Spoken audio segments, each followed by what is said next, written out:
Salut YouTube, on se retrouve aujourd'hui pour une nouvelle vidéo qui va être le book haul, les achats réalisés tout au long du mois de juin.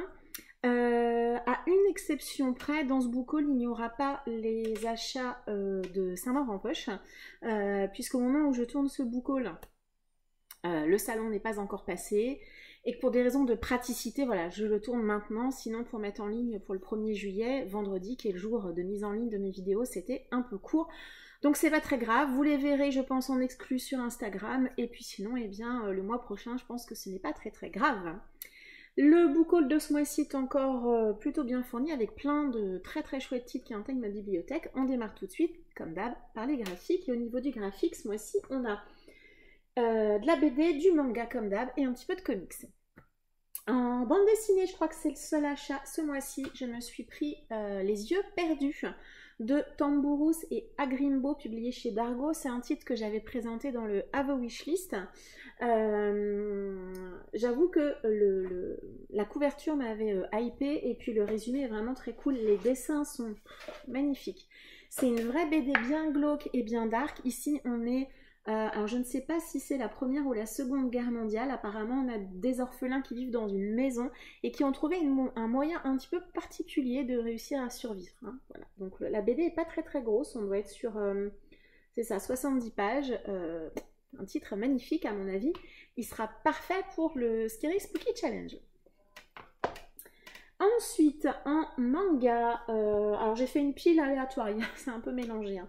Je me suis d'abord pris le tome 1 de Planète de Makoto Yukimura, c'est chez Panini Comics dans cette magnifique réédition qui sera en 3 tomes. Ici, on va être dans un manga de science-fiction dans l'espace, dans le futur. L'être humain a réussi à se déplacer et à aller coloniser, s'installer sur d'autres planètes. Et comme il continue de faire beaucoup de bêtises, l'être humain, eh bien, on a besoin déboires de l'espace pour ramasser tous les déchets qu'on continue à laisser traîner partout. Le pitch est assez simple au démarrage, c'est un excellent manga, vraiment foncé. Voilà, moi je suis ravie de voir cette réédition. J'en avais parlé dans le Have a Wishlist. J'avais la version tueur de masse annuaire, enfin bref, objet énorme avec lequel vous pouvez tuer quelqu'un. Je m'en suis débarrassée et je reprends cette édition que je trouve... j'aime beaucoup en plus les Perfect de Panini.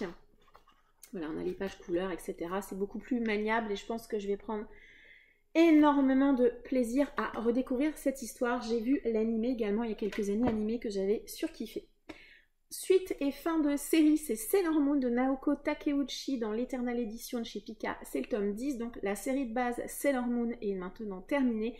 Pika va cependant continuer en poursuivant avec le préquel Sailor Moon V. Voilà, je ne sais pas combien il y aura de tomes pour Sailor Moon V parce qu'il me semblait que la série n'était pas très longue. Alors un tome non, 2 tomes, peut-être 3 tomes, je ne sais pas. Ça sera sur le même format, donc ça c'est plutôt cool. Honnêtement, la série Sailor Moon, je trouve, est bien meilleure que Sailor Moon V, mais je pense que je me le prendrai aussi, ne serait-ce que pour avoir toute la collection dans le même format. Côté comics, ce mois-ci, on a Urban Comics et DC Comics qui ont refait leur opération manga à 4,90. Cette année, tout tournait autour de Batman. Moi, je me suis pris 5 titres. Alors, j'ai pris majoritairement soit des titres qui m'intéressaient depuis longtemps parce que ce sont des rééditions de grands classiques, soit en cherchant un petit peu sur internet comme ça, des titres qui sont lisibles indépendamment de toute continuité. Voilà, comme ça je ne suis pas particulièrement déçue ou manquante. Je ne sais pas spécialement de quoi ça parle, mais voilà. Donc je me suis d'abord pris The Dark Knight Returns de Frank Miller et Klaus Johnson, qui est un énorme classique du comics, surtout dans l'univers Batman. Je suis vraiment super contente de le voir apparaître dans cette collection. On est sur un style un peu vintage, hein, assez classique, ça fait très Watchmen quand même sur certaines choses. Mais je suis super contente de l'avoir, ça fait des années que j'en entends parler, donc comme ça je pourrais le lire à l'occasion. Un autre titre, on va être avec le Joker, c'est Arkham Asylum de Grant Morrison et Dave McKean. Donc là, on est avec le Joker, hein, ça se voit. La seule chose qui m'inquiète un peu par rapport à ce comic, c'est que là, on est vraiment au niveau du style graphique sur quelque chose d'assez atypique, qui n'est pas forcément toujours ma came. Voilà, je verrai bien. Et ensuite, j'ai pris 3 autres titres. J'ai d'abord pris donc, Sombre Reflet, donc, de Scott Snyder, Jock et Francesco Francavilla.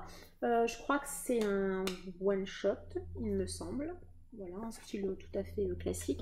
Et 2 titres qui sont un petit peu liés, on va dire. Donc d'abord, Batman année 1, Frank Miller et David Mazzucchelli. Je crois que c'est une revisite de l'origine story de Batman, il me semble. Voilà.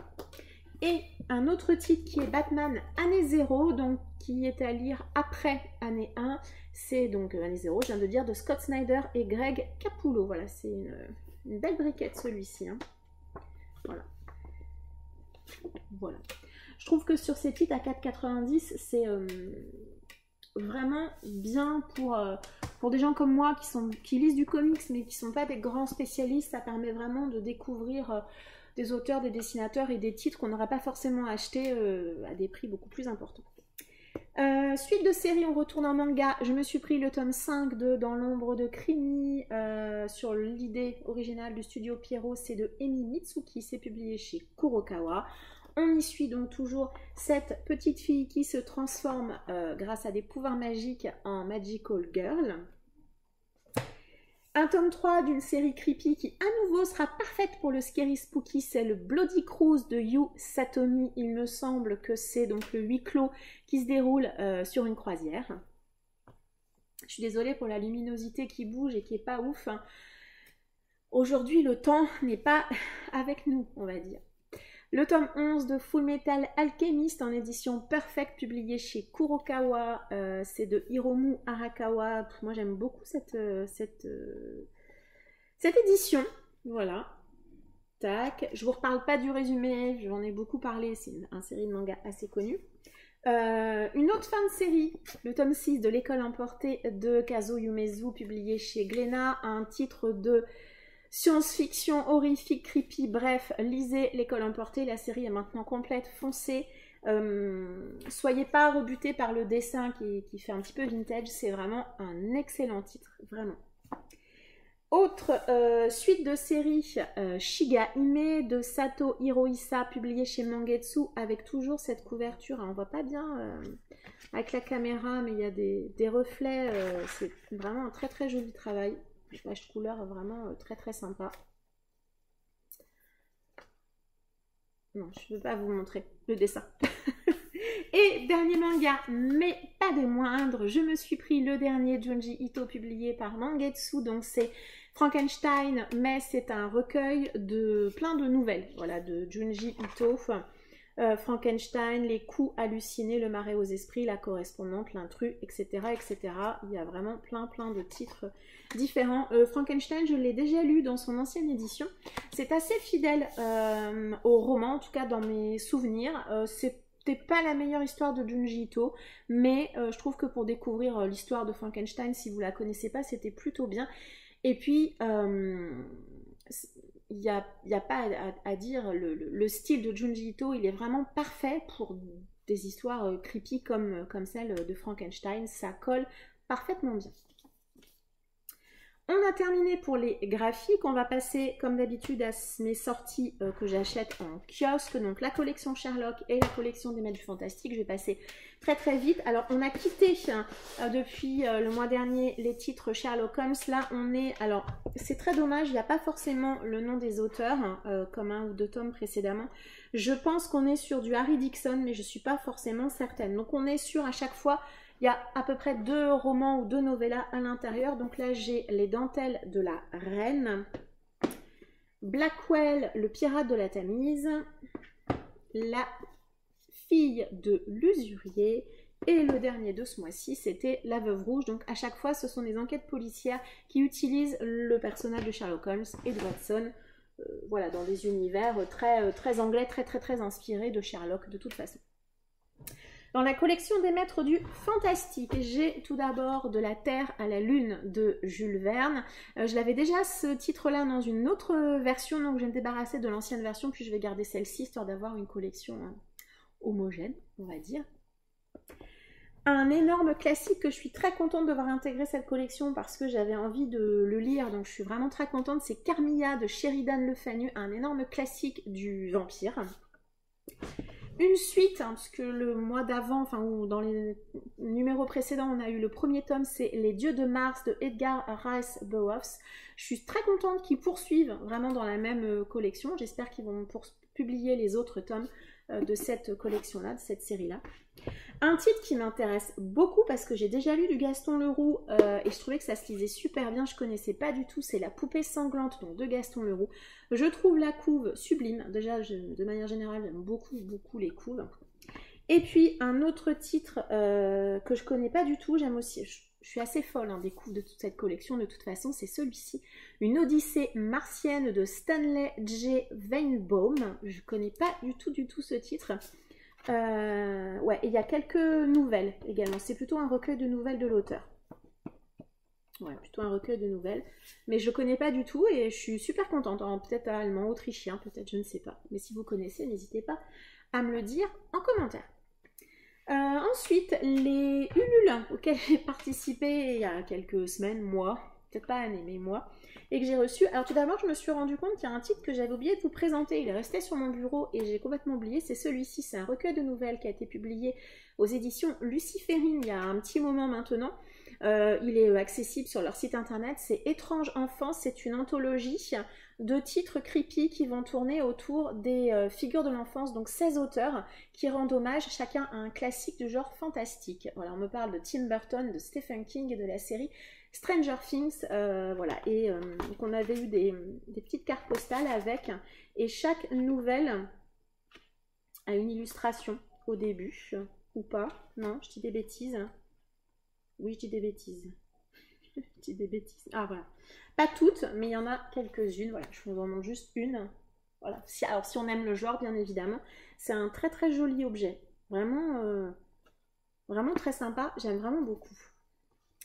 Et autre campagne Ulule que j'ai reçue la dernière campagne Ulule de Aidan Fox.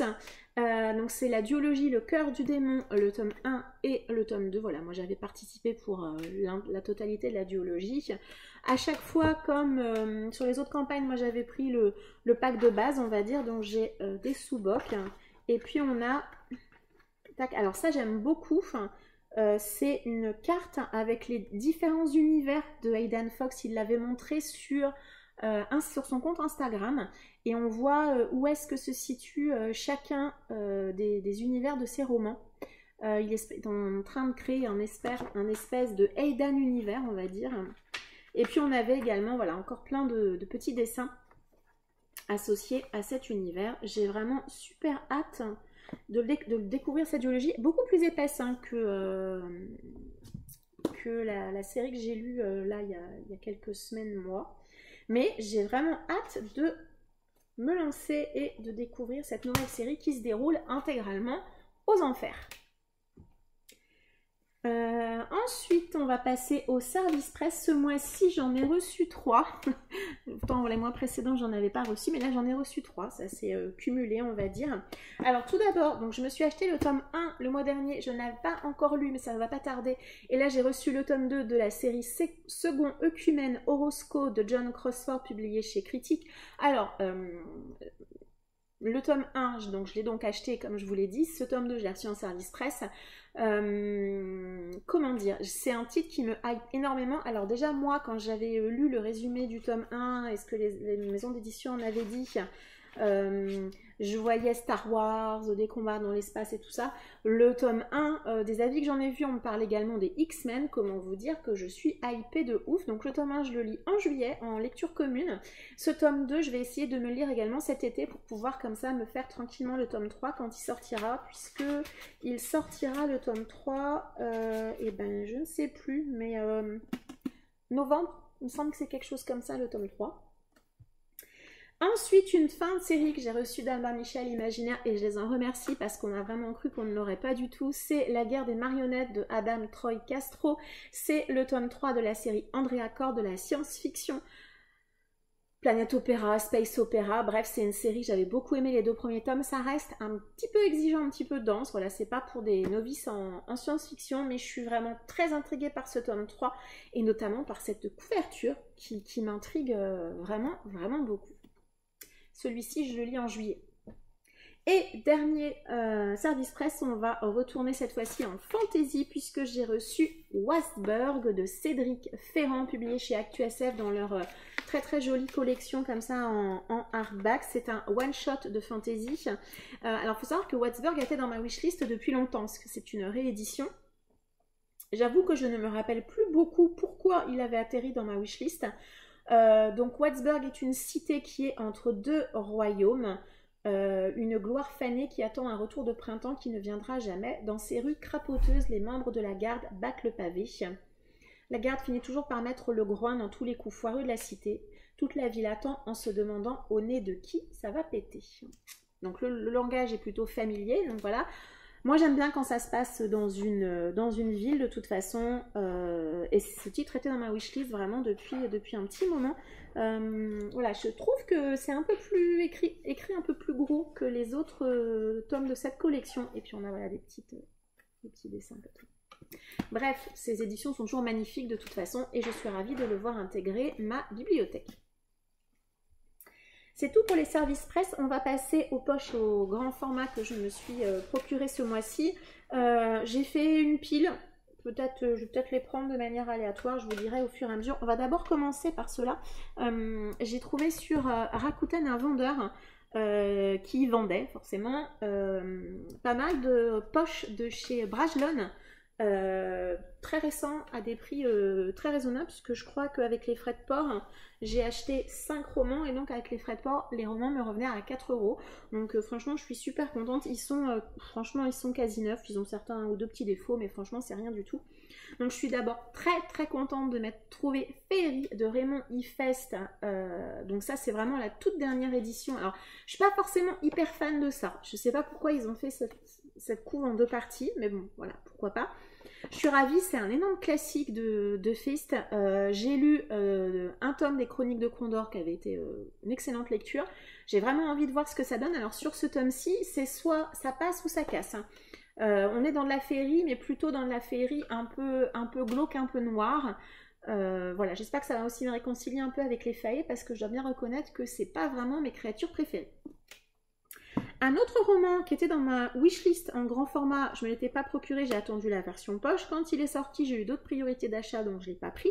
Et par contre, là, je l'ai trouvé, donc je suis ravie. C'est Mother Code de Carol Stevers. On est en 2049. On va placer des enfants génétiquement modifiés dans les cocons de robots géants qui vont les élever et porter la grossesse et les élever. Une intelligence artificielle rend chacune de ces machines unique, le code mère. Voilà. Je suis assez intriguée, c'est un roman de SF qui n'est pas très très long. Voilà, en tout cas moi ça m'intriguait.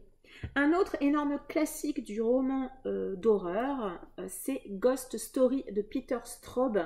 Donc j'avais ce titre dans ma wishlist depuis très longtemps, idem quand je l'ai vu sortir chez Brajlon, j'étais très contente. Je suis vraiment très contente de cette collection de chez Terreur. J'en ai pas lu beaucoup, voire pas du tout d'ailleurs, mais j'en achète toujours beaucoup. Déjà j'aime bien le dos, alors vous voyez, c'est ça que je vous dis, il y a des petits défauts, voilà, celui-là il est un peu abîmé ici, mais franchement c'est vraiment pas grave. Je suis très très contente vraiment de l'avoir, et franchement pour le Scary Spooky il va être top aussi. Je dis ça, mais je vais jamais réussir à tout lire comme d'habitude. Retour en fantasy, le tome 2 de Calamé de Paul Béorn, Les Deux Royaumes. Alors celui-là j'étais très contente de le trouver, parce qu'il faut savoir que moi dans mon Cultura le tome 2 n'est jamais arrivé, hein. Je sais pas ce qui s'est passé, je ne l'ai jamais vu par chez moi. C'est Dorian, monsieur Cabri, qui m'avait offert le tome 1 pour mon anniversaire. Je ne l'ai pas encore lu, c'est terrible. Mais Paul Béorn, j'y vais les yeux fermés, parce que moi j'ai lu un autre de ses romans que j'avais beaucoup aimé, Le 7e guerrier mage, voilà, c'est derrière, en plus c'est un one-shot de fantasy que j'avais vraiment adoré. Calamé, je n'en ai entendu que des retours positifs, donc voilà, les yeux fermés, j'y vais. Et un tome que j'ai hésité à prendre parce que c'est un tome 4, que j'ai pas du tout lu cette série encore, mais bon, je me suis dit de toute façon, je vais dire au pire tu t'en débarrasseras. Bon voilà, je suis pas forcément fan, généralement c'est quand même une série qui m'intéresse, j'ai entendu énormément d'avis positifs. Ce sont des briquettes. Voilà, c'est le tome 4 de Charakai de Bradley P. Beaulieu, une série de fantasy plutôt orientale. Donc voilà, je l'ai pris quand même, ça a complété ma commande. J'avoue que franchement ça faisait 4 euros, il est à 9,99 €. Là maintenant, je pense qu'avec l'augmentation du prix du papier, même les poches vont monter bientôt. Voilà, j'ai un peu hésité puisque j'ai pas lu du tout le début, mais bon, voilà, c'était l'occasion. Je suis malgré tout ravie de l'avoir. Ensuite, toujours en poche, deux suites de séries. J'ai craqué comme 90% de Bookstagram, je crois. Blackwater, le tome 5, La fortune de Michael McDowen. C'est chez Monsieur Toussaint l'ouverture.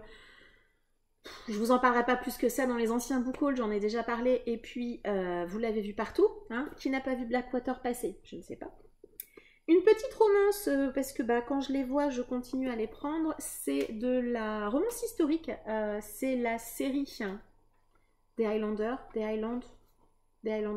crois que c'est ça, la saga des Highlanders. Les Chevaliers des Highlands. Voilà, je savais bien. C'est le tome 3, La Vigie de Monica McCarthy. C'est chez J'ai lu pour elle. J'ai entendu beaucoup d'avis hyper positifs, donc c'est pour ça que je les prends au fur et à mesure. Je ne suis pas hyper dingue des couvertures ni du dos, mais je dois bien avouer que voilà, c'est le tome 3. Vous allez continuer à voir cette série, il y a quand même 12 tomes. Voilà. Est-ce que j'ai commencé? Non, pas du tout, mais c'est pas grave. Je continue de les acheter quand je les trouve, parce que franchement, les aventures et passions comme ça, je les trouve que dans mon carrefour et pas pendant très longtemps. Donc j'avoue que quand je les vois, je les prends. Parce que j'ai pas forcément envie de les commander sur internet. Ensuite, j'ai fait une petite commande sur Le Bélial, puisque là, ils venaient de sortir leur hors-série 2022, que moi, par chez moi, en magasin, je le trouve jamais. Donc, j'ai dit, je fais une commande. Et en plus, les frais de port sont à 99 centimes ou 1 euro, je crois que c'est ça. Donc, c'était une super découverte. En plus, franchement, allez-y, achetez. N'hésitez pas à acheter sur le site du Bélial. Donc, j'ai donc eu le hors-série 1 heure lumière avec une nouvelle à l'intérieur de Priya Sharma. Et puis, on a... Voilà, on a une présentation de tous les autres tomes de la collection, mais classés par thématique, en fait. Là, par exemple, vous avez, j'en prends au hasard... Le menu perché, donc les titres un petit peu perchés. Le menu incertain, voilà, on ne sait pas trop ce qu'on va lire. Il y a le menu pilule rouge pour ceux qui ont la référence. Le menu Hercule Poirot pour ceux qui sont autour d'une enquête. Voilà, vous avez compris l'idée. Le menu qui va mal tourner. Voilà, j'aime beaucoup comment ces tomes sont classés et sont rangés. Je ne vous en dirai pas plus, je vous laisse le plaisir de la découverte. Donc je suis ravie de l'avoir le hors-série. Et donc pour avoir ce hors-série, il fallait acheter 2 tomes de la collection 1 heure lumière. C'est pas un problème, vous savez que moi c'est une série que j'aime bien. Donc j'ai d'abord pris un tome 2 qui est La survie de Molly Osborne de Ted Thompson. C'est la suite de Meurtre de Molly Osborne. On est ici dans de la science-fiction assez glauque, assez crade je crois.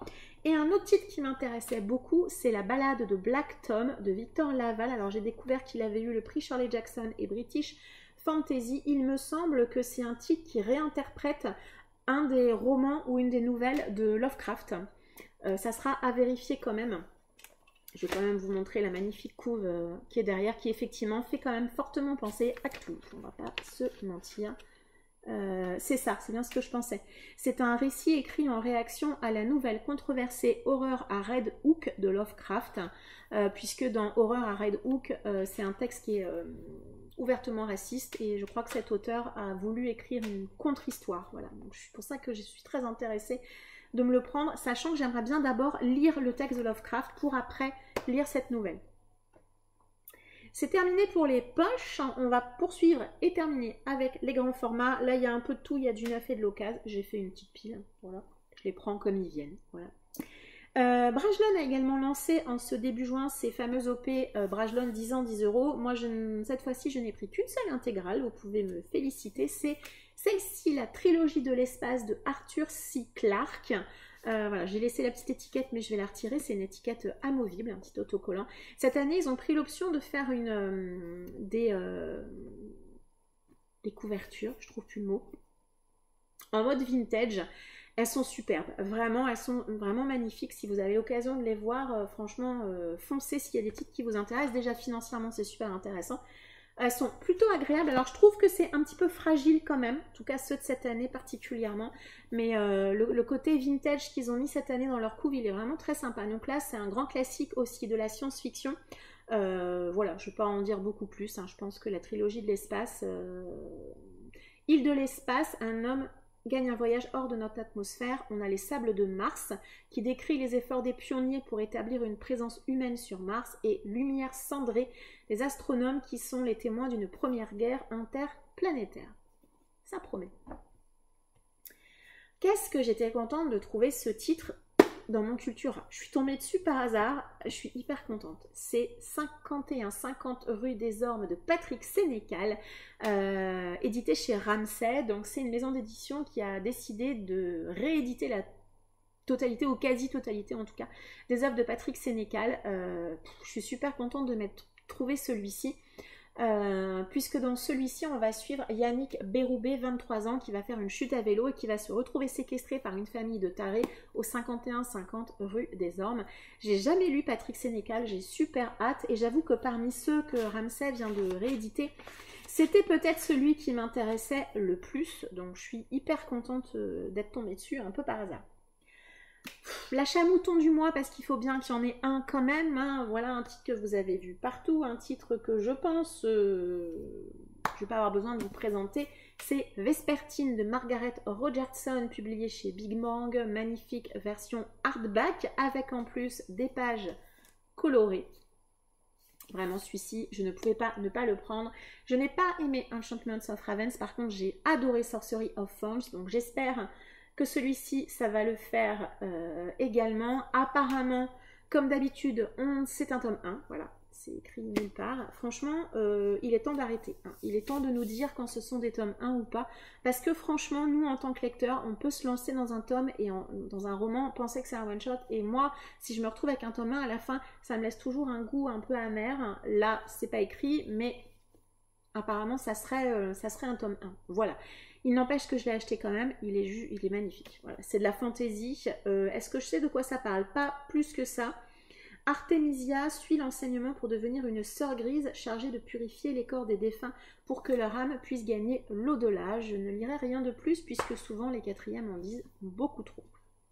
Un titre que je me suis trouvé en occasion et j'en suis ravie. Est-ce que j'ai lu le tome 1? Pas du tout, mais du coup j'ai la duologie en totalité dans ma palle. C'est le tome 2 de Vaisseau d'Arcane, le tome 2 L'Empire des Abysses, publié chez Mnemos de Adrien Thomas. Adrien Thomas, je l'ai lu en jeunesse avec Engrenage et Sortilège. Je l'ai lu en adulte avec Notre-Dame des Loups, que j'ai adoré, vraiment adoré. J'aime beaucoup son style d'écriture, c'est toujours addictif, hyper fluide. Et je trouve que... il crée très très vite un attachement au personnage, il développe son univers très bien, bref, j'aime beaucoup Adrien Thomas, en tout cas de ce que j'ai lu jusqu'à présent. Donc Vaisseau d'Arcane, je n'ai vu que des avis positifs sur le tome 1, j'y suis allée les yeux fermés, et j'ai eu la chance de trouver celui-ci en occasion. Donc je l'ai pris, je me dis comme ça, au pire je lirai les deux à la suite de l'autre, oui, j'ai de l'espoir. Un autre roman que vous avez peut-être beaucoup vu, que j'ai aussi trouvé sur Vinted, c'est celui-ci, Into the Deep de Sophie Grisel, c'est publié chez Snag. C'est Armand Around the Corner qui avait pas mal aimé le tome 1, enfin le tome 1, pas du tout, ce roman. Donc j'avoue qu'elle m'a un peu hypée. Et puis voilà, j'ai cherché puis je l'ai trouvé, donc j'avais toujours une cagnotte, toujours dispo. Donc je l'ai acheté. En plus on va être un peu dans un univers un peu de plongée sous-marine, avec peut-être des créatures sous-marines que les personnages vont trouver. J'avoue que ça m'intrigue pas mal. On nous dit qu'à plus de 11 000 mètres de fond, la fosse océanique des Mariannes est l'endroit le plus profond sur Terre, et on va y suivre Sam Lusarche, jeune océanologue qui va découvrir une créature qui vit au fin fond de cette fosse. Je suis très intriguée, voilà, j'ai vu plutôt des avis positifs, et voilà, moi, j'ai hâte de le découvrir. J'aurais presque pu le présenter avec les autres, un autre titre qui est publié au Bélial, c'est celui-ci, c'est Body Snatchers, la nouvelle édition de l'invasion des profanateurs de Jack Finney. C'est assez amusant parce que vous l'avez vu il y a plusieurs mois avec son ancienne version Graine d'épouvante, je crois que c'est ça, dans une version très abîmée, très vintage et tout ça. Du coup, elle va aller en boîte à livres et moi je vais me lire celui-ci, et je crois que c'est une nouvelle traduction en plus, il me semble que c'est ça. C'est ça, traduction révisée par Erwan Perchoc et couverture Aurélien Polis, hein, sûrement. Mais bien sûr, couverture Aurélien Polis, couverture sublime, hein, forcément. Donc c'est un grand classique de la littérature fantastique. On va être à Mill Valley, donc une petite ville de Californie, où où la ville, tout d'un coup, les habitants de la ville vont se mettre à avoir des comportements très très étranges. Énorme classique que j'ai envie de découvrir. Je crois que j'ai vu le film il y a trop longtemps pour m'en souvenir. Peut-être trop jeune aussi, je ne sais pas. Mais moi, je suis vraiment ravie que le Bélial ait réédité ce titre. Et à nouveau, j'avais pas forcément prévu de l'acheter ce mois-ci, mais je suis tombée sur le seul et unique exemplaire disponible dans mon Cultura. Je n'ai pas pu repartir sans. Vraiment, c'était pas possible. Voilà. Et on va finir par 3 achats aussi sur Vinted que j'ai trouvé en occasion, donc je suis hyper contente. Donc le tome 2 de la série Free Dark Crimes de Ken Darey Blake, c'est publié aux éditions Léa. C'est un young adulte dans lequel on a 4 princesses qui vont devoir s'affronter pour gagner le trône et pour devenir la future reine. Est-ce que j'ai lu le tome 1 ? Pas du tout. Est-ce que j'ai vu beaucoup d'avis sur ce tome 1 ? J'ai vu des coups de cœur, des déceptions, des avis mitigés. Donc moi, c'est une série qui m'intéresse depuis de nombreuses années. Je suis ravie de voir que Léa l'édite. Par contre, j'avoue que, bon, ils sont à 20 €. C'est pas hors de prix vu l'épaisseur du roman. Mais si je peux me les trouver plutôt en occasion, voilà. Sachant que je sais qu'au fur et à mesure, je vais avancer dans la série. Là, j'ai trouvé les 2 premiers d'occasion. Plus je vais avancer, plus ça risque d'être compliqué. Mais en tout cas, j'aurai au moins les 2 premiers à petit prix trouvés en occasion. Et puis, les 2 derniers romans que je me suis trouvée ce mois-ci, je suis hyper contente, vraiment hyper contente. Je vous en ai parlé un tout petit peu dans ma vidéo de Point Saga, une série que j'ai commencé il y a plusieurs années. J'avais beaucoup aimé le tome 1. On est dans de la fantasy assez particulière. C'est une trilogie en France, on va dire. Je me suis donc trouvée sur Vinted les 2 premiers tomes de Cuchiel dans cette sublime réédition de chez Brajlon de Jacqueline Carré. Donc le tome 1, La Marque, et le tome 2, L'élu. Donc on est sur de la briquette, hein, clairement, comme les poches, mais j'avoue que je préfère les avoir en grand format. J'aime beaucoup ces versions, je trouve très jolies, avec cette rose. Les romans sont hyper agréables à manipuler. Mine de rien, c'est écrit relativement gros par rapport aux poches. Voilà, et je m'achèterai le tome 3 quand il va sortir à la rentrée. J'espère que Brajlon va poursuivre avec Imriel dans cette version-là. Alors comme je vous l'ai dit, j'avais lu le tome 1 il y a quelques temps, même si j'en ai quelques souvenirs quand même, voilà, ça me permettra de reprendre la série et donc de redécouvrir en relisant le tome 1, notamment pour toute la partie complot politique. Et puis d'enchaîner ensuite avec le tome 2 et le tome 3 dans un délai beaucoup plus raisonnable que ce que j'ai fait jusqu'à présent. En tout cas, je suis ravie, vraiment ravie de voir une aussi jolie édition. Alors, en dehors de la couverture, à l'intérieur, il n'y a vraiment rien d'incroyable. Hein. Il n'y a pas d'entête de chapitre ou de... Voilà, c'est un truc tout simple. Mais c'est très agréable. La couverture a un effet un peu... Enfin, un effet tout doux, je ne sais pas trop comment ça s'appelle. C'est extrêmement agréable, le papier est pas tout blanc, assez jaune, la police est assez épaisse également, même si le papier est relativement fin, mais pas trop. Bref, je m'égare, je suis très contente d'avoir cette nouvelle édition qui arrive. Et voilà, moi j'ai pris du coup le tome 1 et le tome 2, je les ai trouvés sur Vinted ou Rakuten? Non, je crois que je les ai trouvés sur Rakuten parce que j'ai trouvé les 2 pour 15 €. Voilà, donc je suis vraiment ravie de les avoir trouvés. Vous avez vu que ce mois-ci, c'est un peu le grand retour de l'occasion. J'ai quand même pas mal acheté de choses plutôt sur Vinted qu'en magasin. Bref, on verra ce que le mois prochain nous réservera. Ce book haul est maintenant terminé. Je vous remercie d'avoir suivi jusqu'ici. N'hésitez pas à m'indiquer en commentaire s'il y a certains des livres dont j'ai parlé aujourd'hui que vous avez lus. N'hésitez pas à me dire lequel selon vous je devrais lire avant tous les autres, ou s'il y en a parmi ces titres qui ont été des coups de cœur, des excellentes lectures de votre côté. N'hésitez pas. N'hésitez pas à me suivre également sur Instagram, hein, où je partage régulièrement mes nouvelles lectures. Et je vous remercie de m'avoir suivi jusqu'ici. Je vous souhaite une très agréable journée et je vous dis à très bientôt. Ciao!